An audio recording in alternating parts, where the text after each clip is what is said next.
নমস্কার, e learning গ্রুপে তোমাদের সকলকে জানাই স্বাগত। আজকে পিএসসি মিসলেনিয়াসের কাট অফ কত হতে পারে সেই নিয়ে একটা বিস্তারিত আলোচনা আছে। যেহেতু পিএসসি মিসলেনিয়াসের ফাইনাল রিভাইজড আনসার কি আমরা পেয়ে গেছি, সেই হিসাবে একটা কাট অফ আছে। এবার এই কাট অফ কত হতে পারে সেটা আমি দেখিয়ে দিচ্ছি। ইউআরদের ক্ষেত্রে হতে পারে 120, ইডাব্লিউএস এর ক্ষেত্রে হতে পারে 110, ওবিসি এর ক্ষেত্রে হতে পারে 110, ওবিসি বি এর ক্ষেত্রে হতে পারে 115, এসসির ক্ষেত্রে হতে পারে 115, এসটির ক্ষেত্রে হতে পারে 105। এবার এই ক্ষেত্রে আমি বলে দিতে পারি, যেহেতু রাজ্যে একটা ওবিসি ইস্যু চলছে, যার জন্য আমরা দেখতে পাচ্ছি যে নানা রকম এক্সাম বা ওয়েস্ট বেঙ্গল কোঅপারেটিভ সার্ভিস এদের নোটিফিকেশন স্টপ হয়ে যাচ্ছে, বা নানা রকম আমরা লাস্ট একটা ক্যালকাটা হাইকোর্টে 12 তারিখে একটা হিয়ারিং এ মাননীয় বিচারপতিরাও কিন্তু বলেছে যে আমরা কিন্তু কোন রকম নিয়োগ প্রক্রিয়া মানে যে থমকে দেয়া বা নিয়োগ প্রক্রিয়াকে বিরুদ্ধে আমরা কেউ নই। নিয়োগ প্রক্রিয়া হোক, বাট সেটা 2010 সালের আগের নিয়ম অনুসারে হোক, যেহেতু ওবিসির একটা ব্যাপারের জন্যই এই জিনিসটা হচ্ছে।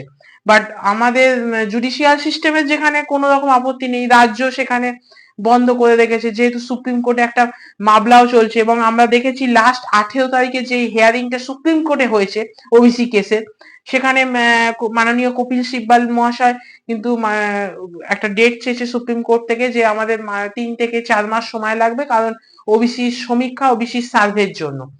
এখন ওবিসি কেস যতদিন না মিটবে, নতুন নোটিফিকেশন পিএসসি কেন পিআরবি কেউ বাদ করতে পারবে না।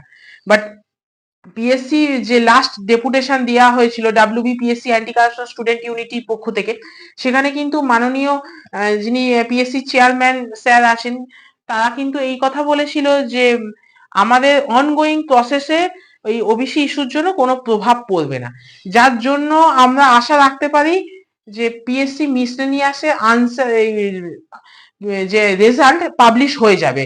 ধরুন এই মার্চ মাসের শেষ বা এপ্রিল মাসের মাঝামাঝি বা প্রথমের দিকে আশা করা যায় রেজাল্ট আউট হতে পারে।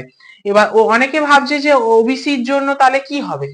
তা আমি একটা কথা বলতে পারি, এই যে ইউআর আর ওবিসি এই দুটো যদি কাট অফ যদি সেম করে দেয় পিএসসি কর্তৃপক্ষ, তাহলে কিন্তু কোনো বিতর্ক কিন্তু থাকে না। বাট যদি ইউআর আর ওবিসির কাট অফ যদি মানে এক না করে আলাদা করে দেয়, তখন কিন্তু সমস্যাটায় আসতে পারে বলবো না, আসবে। এখন সেটা তো আমরা একটা, আপনারা যাদের কত কি কাউন্ট করে কিরকম কি লোকের সবার বা ছাত্রছাত্রীদের কিরকম কি কাট অফ আসছে, তার রেসপেক্টে আমি একটা এস্টিমেটেড কাট অফ বা ফাইনাল কাট অফ কত আসতে পারে পিএসসি মিসলেনিয়াসে আমি সেটা করেছি। বাট আমি নিজে কমিশনের লোক নই, প্লাস আমার কাছে সেই খবর নেই যে পিএসসি ইউআর আর ওবিসি এক করবে কিনা। এখন ইউআর আর ওবিসি এক করলে তাহলে ইউআর এর যেমন 120, ওবিসি এ বলুন ওবিসি বি বলুন দুজনেরই কিন্তু 120 হবে। এই 110 ওবিসি এ আর ওবিসি বি 115 এইটা কিন্তু হবে না। এখন সেটা দেখা যাক কি করা যায়। এখন পুরোপুরি বলতে গেলে আমাদের সময়ের দিকে তাকিয়ে থাকতে হবে। আর আরেকটা কথা বলতে পারি, যে এই মুহূর্তে ছাত্রদের মধ্যে একটা সংশয় এসছে যে সত্যি সত্যি কি ওবিসি ইস্যুর জন্য আমাদের রেজাল্ট আউট হবে না। তার কারণ আজই মানে এই লেটেস্ট একটা নিউজ আমরা শুনতে পাচ্ছি যে পিএসসি এই আমাদের রাজ্য একটা, যেটা বললাম কপিল সিব্বল একটা ওবিসি সমীক্ষার জন্য 3 থেকে 4 মাস যে একটা টাইম তারা চেয়েছিল, এবং সুপ্রিম কোর্ট আমাদের কপিল সিব্বলকে দিয়েছে বা আমাদের রাজ্যকে দিয়েছে। বাট আজ এই রিসেন্ট এক্ষুনি মাত্র আমরা খবর পাচ্ছি যা কেউ ক্যালকাটা হাইকোর্টে একটা জনস্বার্থ মামলা করেছে এই ওবিসি সমীক্ষা বা ওবিসি সার্ভের জন্য। এখন সেই মামলা অনুমোদন পেয়েছে, এখন সেই মামলার কি রায় হবে, কি ইতিবৃত্তান্ত, সে সত্যি আমি বলতে পারছি না। এটা পুরোপুরি সময়ের ওপর।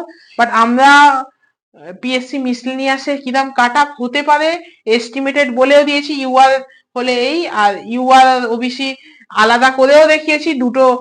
দুটোকে যদি পিএসসি এক করে দেয় তাহলে সেম 120 কাট অফ হয়ে যাবে ওবিসি আর ইউআর এর।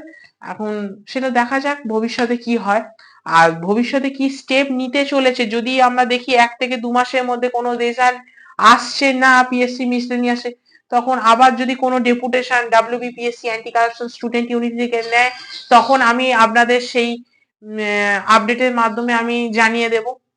আর নেক্সট কোনো আপডেট পেলে আমি এই ভিডিওর মাধ্যমে, আমার এই চ্যানেলের মাধ্যমে আপনারা পেয়ে যাবেন। আর সেই পর্যন্তই।